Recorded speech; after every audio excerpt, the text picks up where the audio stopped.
Hey, talking with God about kings and kingdoms. We're in 1 Samuel, now chapter 25, and this week it is Woman Among Boys. Come on in, let's check it out.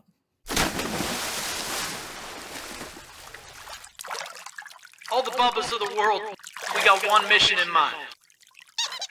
Hey, welcome to the Biblical Channel. Always glad somebody's showing up at the Biblical Channel. We are absolutely convinced that there's nothing on the planet like the book, the good book that God has given us as a storyline to hang our hat on, to wring the chamois of our life out on. And believe me, there is nothing that compares to it when it's read well. If you read it well, you understand real quick that there's nothing like this and it's all good. And we would be, best served to get our nose in the Bible, understand the storylines that are going on so that we can learn how to do life the best possible way that we can. So that's what we do. We are trying to get people away from the bullshit to the holy shit so that they can know their shit as they shoot the shit. Just that simple. We just want people to rejoice always, continually, giving thanks in all circumstances, for that is the will of God for everybody, and I mean everybody.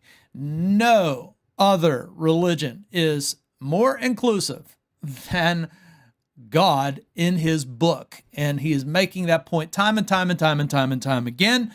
And here we go. Let's go to 1 Samuel chapter 25. 1 Samuel chapter 25 really is going to be David meets Abigail, but the spotlight is Abigail. Abigail. She is a woman, and she is among boys. Abigail has a crappy husband, and the boy, the man she meets, David, well, both him and her husband are going to act like childish boys.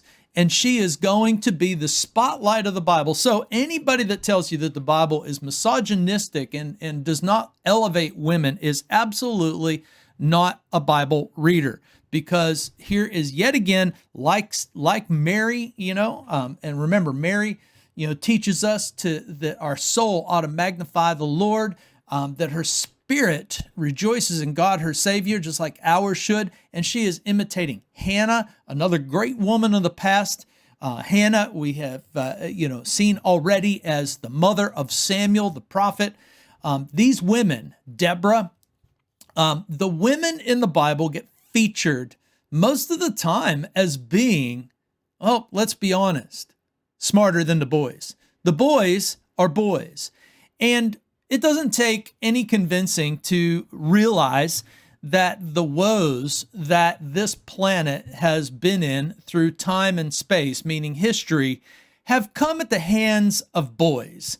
Boys who are in the shape of men who just simply behave badly, they're harsh, and they're childish in their thinking.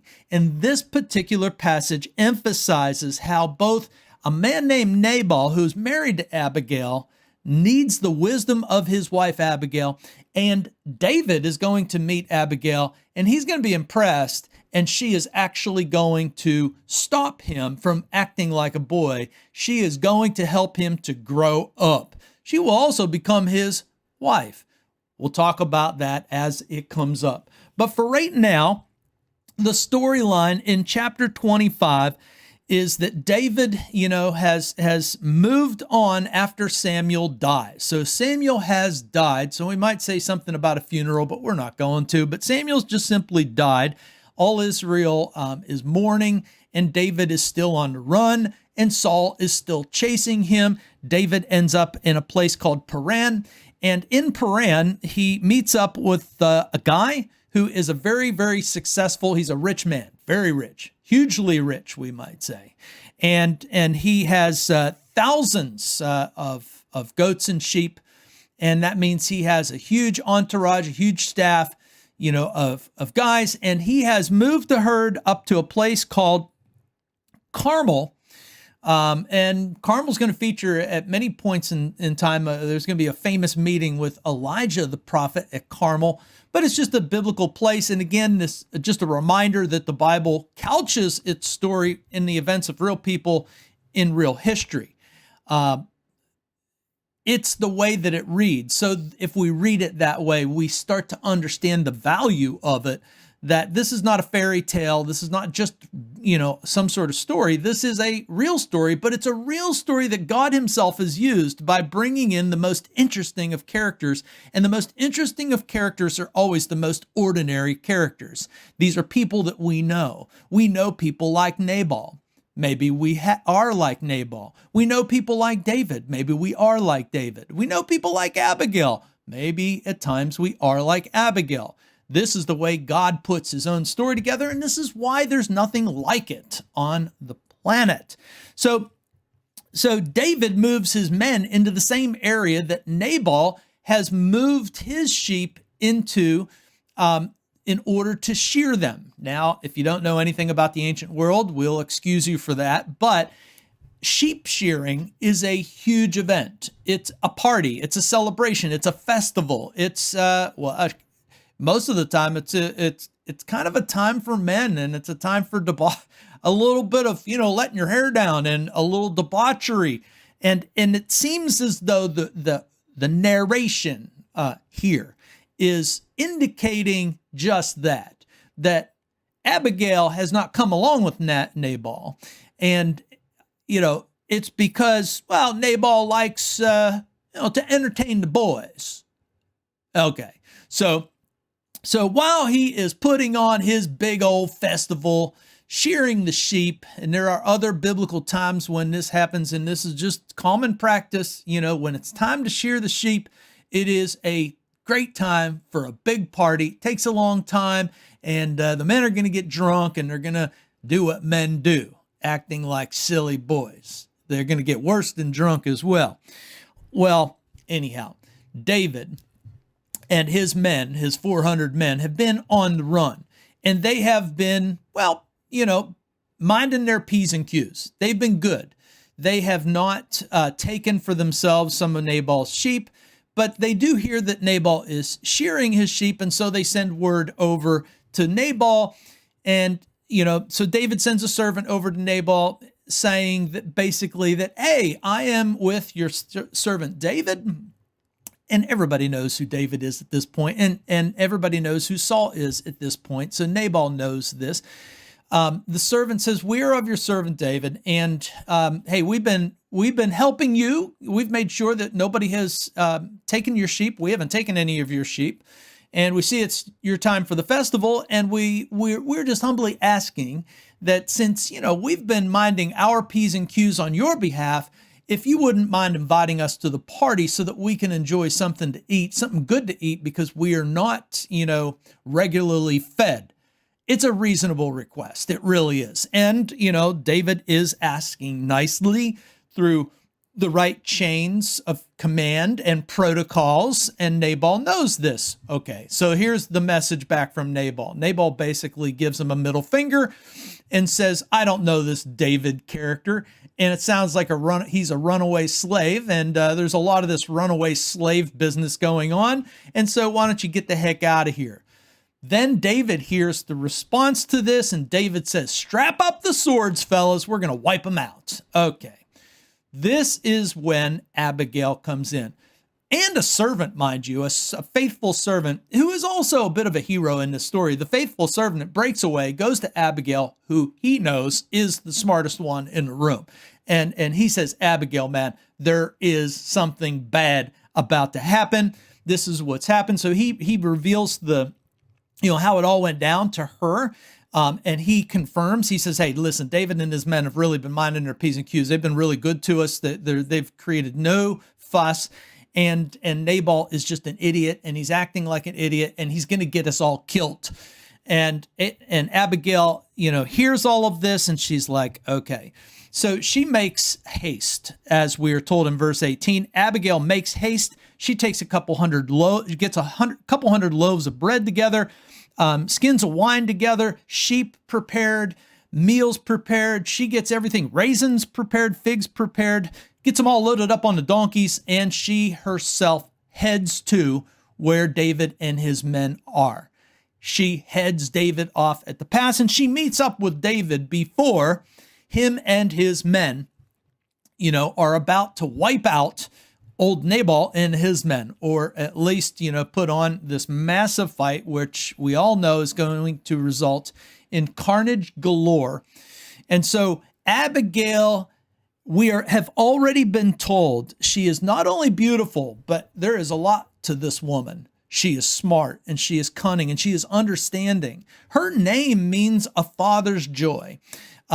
And so it seemed, the narration tells us that Abigail is a deep thinker. She's a good thinker. And what she is now confronted with is two men who are thinking like boys. And so she is the woman among boys. She makes her way to David, and she knows how to carry herself, and she knows how to carry herself as a godly woman. And so she, in a stroke of brilliance, asks David to forgive her for the mistake of her husband. Now, I'm just telling you, I'm old enough to know that when people behave like this, they are the smartest people in the room. They are the peacemakers. They are the wonderful people of the world that attempts to keep people from doing the wrong thing and are willing to put their own pride aside and just for the sake of stopping, the potential violence or the potential outbreak, and they put their own selves in harm's way. And that's exactly what Abigail does. And she says, please forgive me. And she brings this whole entourage of a meal to David, and she says, please accept this meal. And then she also lets the cat out of the bag that she knows that her husband is a worthless fellow. Now, talk about, understanding life. The Bible understands very well that many women get coupled up with terrible men. And this is just that case. Abigail, a father's joy, and I'm a man with a daughter. And I'm telling you that my worst nightmare is my daughter being in the hands of a gorilla. Thankfully, my daughter has found a wonderful, wonderful man. And I can't tell you how that just makes me feel good, and how it would be so troubling to me if my daughter, my joy, was to fall into the hands of a nasty man. My mother had to deal with a pretty nasty father, my father, who was a pretty nasty man who, in many ways, like Nabal, was harsh and he behaved badly. Anyhow, it is Abigail who knows her husband well, and she simply says, yes, his folly is within him. Please accept this. Do not do what you're about to do. And she warns David, she says, pump the brakes. Even though my husband slandered you by saying, I don't know this David, and he sounds like a runaway slave, and there's a lot of that going on. She says, I know who you are. I know that you're the Lord's man. I know that you have a future in front of you. I know that, what you're going to accomplish is going to be great, and the Lord's going to do it for you. Don't do it this way. Do not be, and we have to remember where we just came from. We just came from the harshness and the cruelty and the badly behaved Saul, who, when he was hurt or when his emotions got in the way of trying to capture David, he actually had executed by a dastardly man named Doge. He actually slaughtered the high priest and the whole gang of priests, husband, and their wives. And it was a nasty scene. And what Abigail is saying to David, don't go that way. Pump the brakes, bro, and get serious here. You've got a serious God-given mission, and I know that, and everybody knows that. Don't waste your energy in evil like Saul does. She didn't say that, but we know that. We're like, oh yeah, don't be like Saul here. And she is the voice of wisdom. She's the voice of peacekeeping. She's the voice of God here, really. It is God who sends Abigail. God is always using the women to curtail the bad behavior of men. And it is men who behave like boys and get the whole world in trouble, and into wars and all kinds of, strange events because they cannot control their emotions. We oftentimes think of women not being able to control their emotions, but we all know that women as a group do a better job of controlling their emotions than men do. They do not lash out like men do. I know there's exceptions to every rule. Don't talk to me about that. I'm saying as a group, women perform so much better than boys. I taught middle school for 12 years. I understand that the girls perform better than the boys, without a doubt. So Abigail has just stepped in the gap, and she has made a huge difference. And the spotlight is 100% on this woman of God named Abigail, who has literally saved the reputation of David. She has saved, the storyline, so to speak. And David is now a better man because he met Abigail. And David recognizes that. David admits, he said, "Blessed be you, Abigail, for stopping me. I was about to do a stupid thing." That's what he says in verse 32 to 35. David receives from her hand everything. He goes and he says, "Go in peace. Thank you," basically, for stopping me from being a train wreck of a human being. Okay, now the attention turns back to Nabal in verse 36, and then Abigail sees that Nabal is completely drunk off his ass, and she says, "Well, I ain't talking to no drunks," which is wisdom, by the way. Never talk to a drunk while they're drunk. You have to always wait till they're sober. I grew up with a drunk dad, and I can tell you there is absolutely no fruit in any conversation with someone when they are drunk. Please remember that. Abigail knows that. I learned that the hard way. And so she demonstrates that. She waits till he's sobered up in the morning, and then she tells him everything that she did in the morning. And his heart, we are told, dies within him. And then 10 days later, God takes him out. Well, we might call that a modern day stroke, and 10 days later he's dead. But the point of the story is, if God wants somebody out of the way, he will take somebody out of the way. He doesn't always do it that way. Most of the time, he will allow the human events to play out as they will. But in this case, his providence reigns, and he actually takes Nabal out of the way, through natural circumstances, a stroke, and Nabal's dead.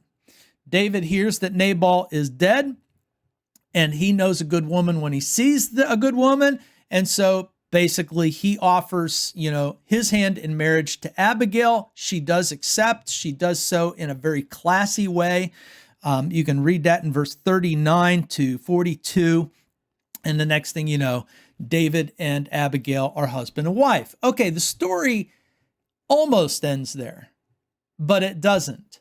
The story goes on just a little bit further to tell us that David also took another wife named Ahinoam of Jezreel.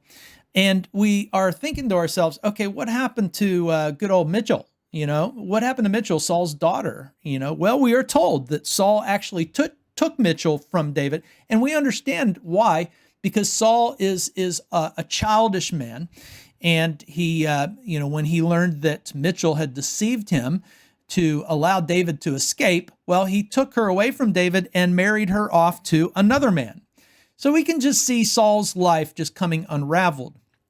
But this little text in verse 43 and 44, it causes us to pause. We're like, oh, okay, well, I guess we can excuse David for, not having Mitchell as his wife, and so he has to take on another wife, and it's Abigail, but he takes on Ahinoam as well.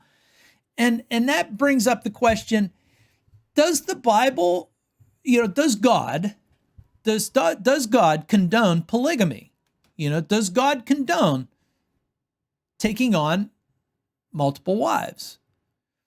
And here is the surprising answer. The Bible is actually silent on polygamy, which ties into another thing that we've been saying in the series over the last few.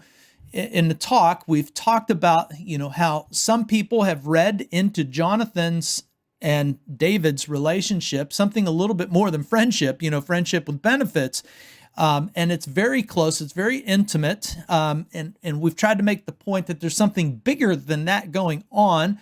And it's understandable that people might want to try to see that. And I don't, I just don't see God as being up, that's not the point that God is trying to make one way or another.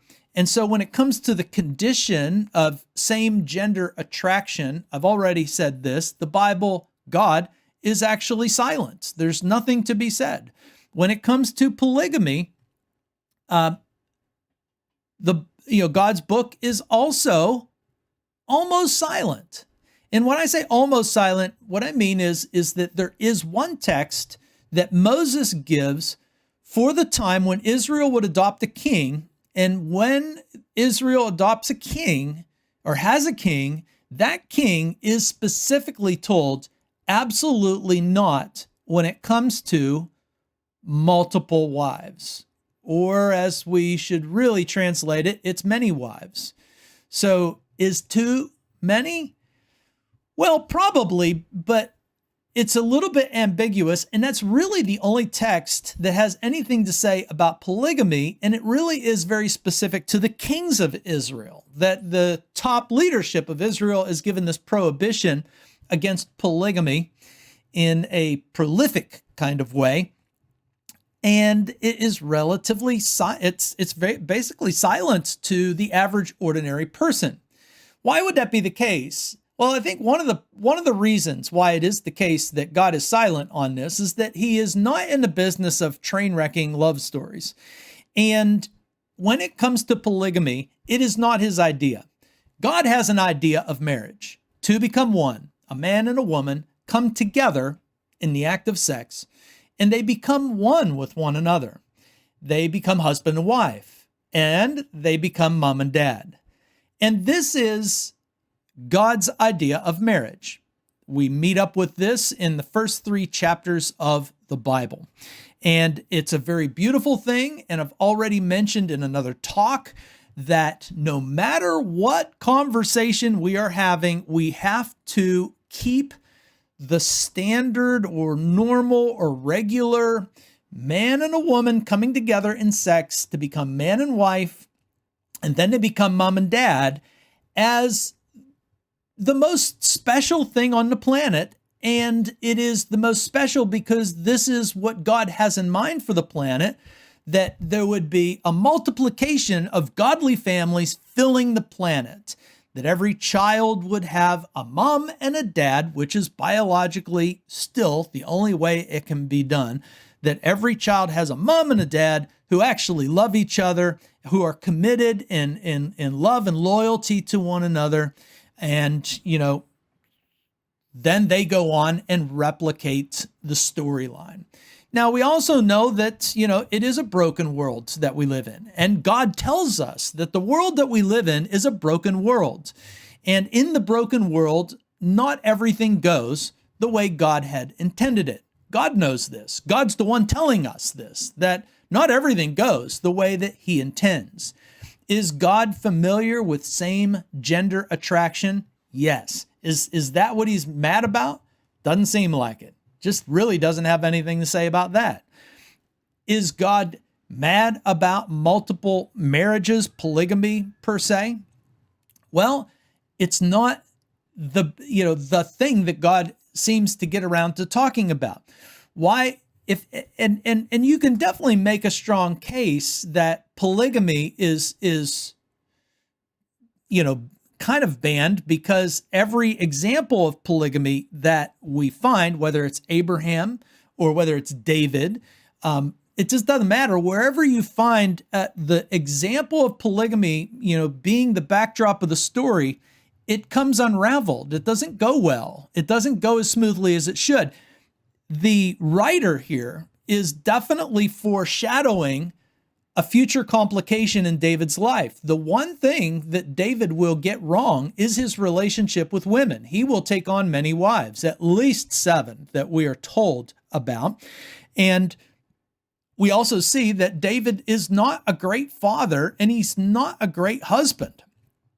He is a good man of God, though, at the same time. He can write psalms.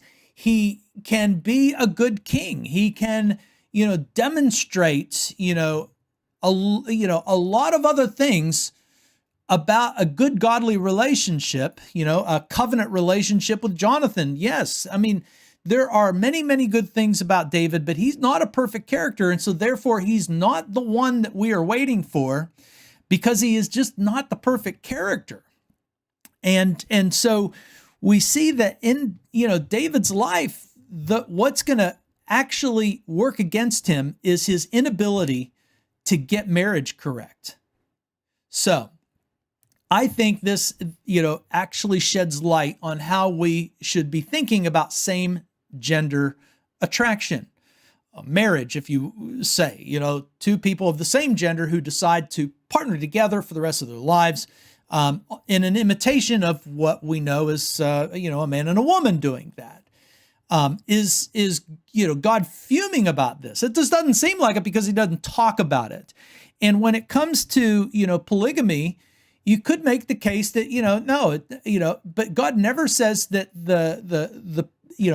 the multiple marriage thing should become undone. He doesn't tell Abraham to get, well, what am I trying to say? What I'm trying to say is that it would be an absolute travesty if upon becoming godly, that meant that you got rid of the people that you promised to take care of.